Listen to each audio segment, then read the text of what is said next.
ও মা, আমার চকলেট গায়েব।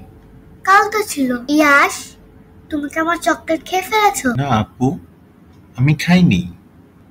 আমি শুধু দেখেছি একটা লাল টুপি পরা কিছু একটা কাল রাতে। হুম, রহস্যের গন্ধ পাচ্ছি। এই কেস আমি নেব। এটা হবে চকলেট রহস্য। ঠিক আছে, দেখি কি কি প্রমাণ পাই। দরজা খোলা ছিল, মেঝেতে লাল সুতাস বলেছে লাল টুপি পরা কিছু দেখেছে। হ্যাঁ, এমন যেন কেউ ফিস ফিস করে চলছিল।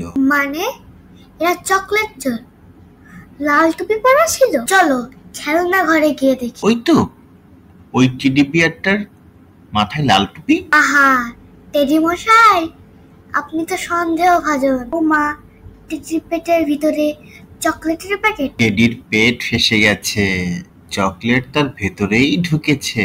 আমি তো বলেছিলাম। তোমরা কি জানো ওই টেডিটাতে চকলেট ঢুকিয়েছিল জাইমা নিজেই?